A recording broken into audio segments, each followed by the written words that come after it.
लोहिया महाविद्यालय के YouTube channel पर सभी नियमित विद्यार्थियों का स्वागत। बीए भाग प्रथम के आज हम प्रथम प्रश्न पत्र में अमीर खुसरो पढ़ने वाले हैं। तो बच्चों, अमीर खुसरो कौन थे इनके बारे में मैं आपको थोड़ा सा बता देती हूँ। इनका वास्तविक नाम जो था वो अब्दुल हसन यमीनुद्दीन मोहम्मद था और ये इनके गुरु थे निजामुद्दीन औलिया, जिनको ये बहुत मानते थे। इनका जो किताबें इन्होंने लिखी, जैसे खालिक बारी, खुसरो की पहेलियाँ, बहुत प्रसिद्ध है। आप कहीं भी सुनेंगे तो फिल्मों में भी बहुत ली गई है। मुकरियाँ हैं, दो सखुने हैं, गज़ल है, गद्य ग्रंथ इनके हैं, खजाइनुल फतह, एजाजे खुस्की और ऐतिहासिक मसनवियाँ हैं इनकी, जिनके अंदर है देवल रानी खां, तुगलक और इस प्रकार इनकी पुस्तकें हैं। कुछ इनके बारे में मैं आपको संक्षिप्त बता देती हूँ कि अमीर खुसरो जो है वो ऐसे कवि थे जो राजाश्रय में रहे। राजाश्रय समझते हैं आप, राजा के आश्रय में रहना। राजकवि के रूप में इनको बाद में स्थान मिला था। इन्होंने 3 अफगान राजवंशों का और सुल्तानों का पतन देखा है अपने जीवन काल में। खुसरो जो थे वो संगीत के भी बहुत अच्छे जानकार थे और कलाकार थे, बहुत ही श्रेष्ठ कवि थे, सैनिक भी थे ये। तो इस तरह से बहुत ही प्रतिभाशाली थे। अलाउद्दीन खिलजी जो था उसने खुसरो को अमीर की उपाधि से सम्मानित करते हुए इनको राजकवि घोषित किया। यानी अलाउद्दीन खिलजी का दिया हुआ नाम है अमीर, बाकी ये खुसरो नाम था अमीर खुसरो। तो खुसरो बहुत ही प्रसिद्ध सितार वादक और प्रसिद्ध संगीतज्ञ थे। सितार और तबला का इन्होंने आविष्कार भी किया। तो आपके ये जो आप आगे प्रतियोगिता परीक्षाएं दोगे तो उसमें ये आपके काम आएंगी चीज़ें।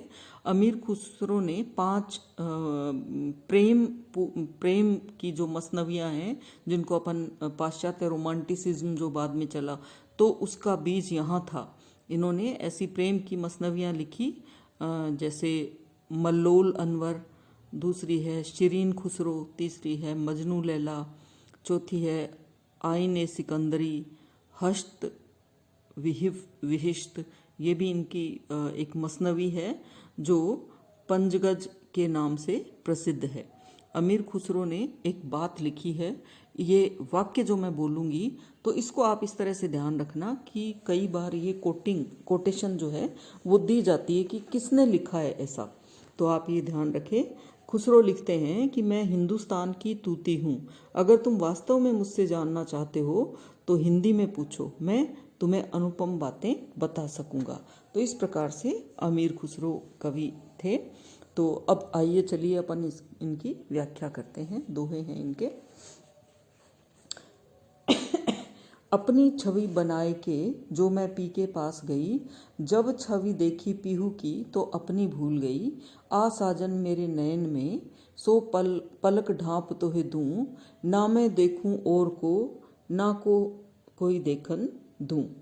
यहाँ कवि जो है उनकी ये आध्यात्म संबंधित कविता है। कवि अपने परमात्मा रूपी प्रियतम को कहते हैं, अपनी छवि बनाए के जो मैं पी के पास गई। कवि कहते हैं कि जो प्रेयसी है, नायिका है, वो कहती है अपना छवि बना करके, श्रृंगार करके, सुंदर बनकर जब मैं प्रिय के पास गई, तो जब छवि देखी पीहू की तो अपनी भूल गई।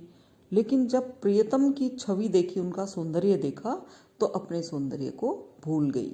अभिप्राय है कि परमात्मा रूपी प्रियतम के पास जब आत्मा जाती है, अपने आप पर मुग्ध होते हुए बहुत बनाव श्रृंगार करके अपने आप के श्रेष्ठ रूप को प्रकट करते हुए जाती है, लेकिन जब परमात्मा रूपी प्रियतम की अनंत छवि को देखी तो आत्मा जो है वो अपनी छवि को, अपनी देह को, सबको भूल गई।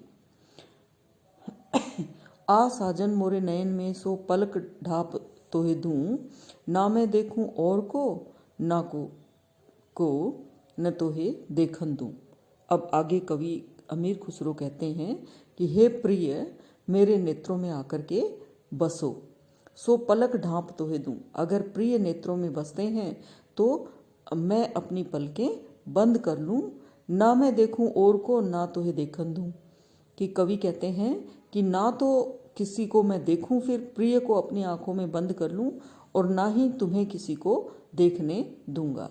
अभिप्राय है कि प्रेम में जो है वो प्रेमी अपनी प्रेमिका से कहते हैं कि तुम मेरे नेत्रों में बस जाओ, या प्रेमिका अपने प्रिय से कहती है कि तुम मेरे नेत्रों में बस जाओ और मैं पलकों को ढक लेता हूँ, और ना तो मैं किसी को देखूं ना किसी को देखने दूं। अभिप्राय है कि जब प्रेम होता है तो अभेद्य का भाव होता है। वैसे ही आत्मा और परमात्मा के संदर्भ में इसे देखें तो परमात्मा को अगर मन में बिठा लिया तो ना तो किसी को देखने का मन करता है, ना ही स्वयं किसी को देखा जाता है। अगला देखिए, खुसरो रैन सुहाग की जागी पी के संग, तन मेरो मन पिए को दो भय एक रंग। खुसरो दरिया प्रेम का उल्टी बाकी धार, जो उतरा सो डूब गया जो डूबा सो पार। यहाँ कवि अमीर खुसरो वर्णन करते हैं कि खुसरो रैन सुहाग की जागी पी के संग। यहाँ ये आत्मा और परमात्मा के संबंधों की बात है, अद्वैत चिंतन है। अद्वैत यानी दो व्यक्ति दो नहीं है, आत्मा के स्तर पर वो एक है। अद्वैत चिंतन करते हुए कवि कहते हैं कि खुसरो रैन सुहाग की सुहाग की रात्रि यानी सौभाग्य की रात। खुसरो कवि कहते हैं कि सौभाग्य की रात को आत्मा जो है जागी पी के संग परमात्मा रूपी प्रियतम के साथ जागती रही। जब सौभाग्य की रात आई तो आत्मा परमात्मा रूपी प्रियतम के साथ जागती रही। तन मेरो मन पिए को दो भय एक रंग।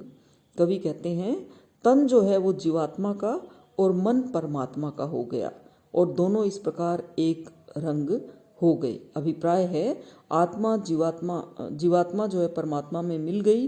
तन तो जो है वो कवि कहते हैं मेरा है और मन प्रिय का है। अर्थात जब जीवात्मा परमात्मा से मिल गई, आत्मा जो है परमात्मा में मिल गई, तो दोनों मिलकर के एक रंग हो गए। यानी यहाँ अभेद्य हो गया। अद्वैत चिंतन की भावना हमें दिखाई देती है। खुसरो दरिया प्रेम का उल्टी वाकी धार, जो उतरा सो डूब गया जो डूबा सो पार। अब देखिए अमीर खुसरो प्रेम के एक अलग रूप को बता रहे हैं। कवि कहते हैं कि प्रेम का जो दरिया है उसकी धारा उल्टी होती है। यानी कोई भी धारा है वो कैसे जाती है, सीधी जाती है, पानी डालोगे तो वो बहेगा आगे की तरफ। लेकिन जो प्रेम रूपी दरिया है उसकी धारा तो बिल्कुल संसार से विपरीत चलती है, उल्टी है। उल्टी मतलब विपरीत। जो उतरा सो डूब गया, जो इसमें उतरा यानी उथला हुआ है, जो इस प्रेम की समुंदर में, इसकी धारा में उथला रह गया है, ऊपर ऊपर रहता है, केवल दिखावे का प्रेम करता है, वो तो डूब जाता है, यानी नष्ट हो जाता है। डूबने का मतलब यहाँ नष्ट हो जाना है, नकारात्मक अर्थ में है। जो डूबा सो पार। लेकिन इस प्रेम के दरिया में कोई निमग्न हो गया, डूबा यानी निमग्न हो गया, खो गया, वो पार हो गया, मुक्त हो गया। पार होना यानी मुक्त होना। अब आप इसको देखिए, इसमें डूबा डूबा दो शब्द है ना। एक डूबने का नकारात्मक है, नष्ट हो जाना, दूसरे डूबा सो पार का निमग्न होकर के, खो करके मुक्त हो जाना। तो ये यमक अलंकार है। खुसरो दरिया प्रेम का रूपक अलंकार है। तो यहाँ पर प्रेम के दरिया की बात की जा रही है कि इसमें कोई डूब जाता है, यानी प्रेम को डूब करके करता है, वो तो इससे पार हो जाता है, मुक्त हो जाता है। लेकिन जो केवल उथली बातें करता है, ऊपर ऊपर रहता है, प्रेम की गहराई में नहीं जाता है, वो इस प्रेम को में नष्ट हो जाता है। तो इस प्रकार प्रेम की पवित्रता को यहाँ कवि ने व्यक्त किया है।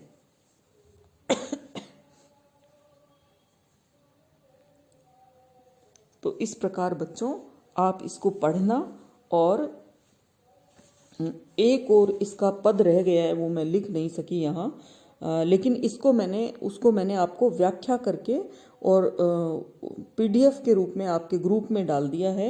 लेकिन उसको मैं आपको यहाँ भी बता देती हूँ। वैसे मैं उसका अर्थ और उसका सारा पूरी तरह से इसकी व्याख्या कैसे करते हैं वो आपको ग्रुप में डाल दिया, उसको देख लेना। फिर भी अभी करवा देती हूँ।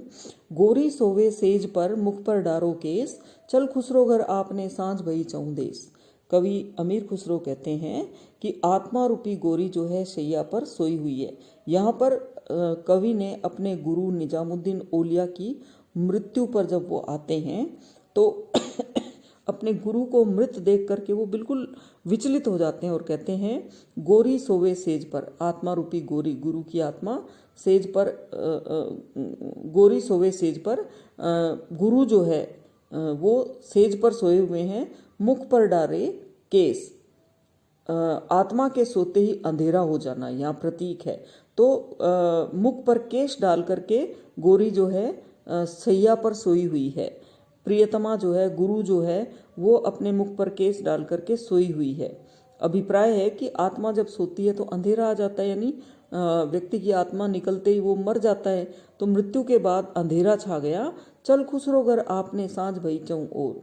गुरु के मृत्यु पर अब वो बुखला जाते हैं और कहते हैं हे खुसरो अब अपने घर चलो, चारों तरफ सांझ हो गई है, यानी अब जो है ये संसार जो है वो खत्म हो गया है, एक तरह से अंधेरा छा गया है, चारों तरफ सांझ, जीवन की संध्या आ गई है, अब हमें भी गुरु के साथ चलना चाहिए। तो यहाँ जो है वो एक प्रतीकात्मकता से बात कही गई है और आध्यात्मिक इसका अर्थ है। आत्मा के सोते ही अंधेरा छा जाना, सांझ हो जाना चारों देशों में, यानी अंत आ जाना, इस संसार से जाते समय आत्मा निकल जाती है तो एक अंधेरा सा छा जाता है। तो इसकी व्याख्या आप अपने ग्रुप में देख लेना, मैंने पूरी की हुई है। तो बच्चों पढ़ना, आप महाविद्यालय के इस YouTube चैनल को लाइक करना, सब्सक्राइब करना और शेयर करना मित्रों में, और अवश्य पढ़ना। इसके साथ ही आपको दीपावली की हार्दिक शुभकामनाएं। दिवाली पर आप पढ़ना छुट्टियों में। धन्यवाद।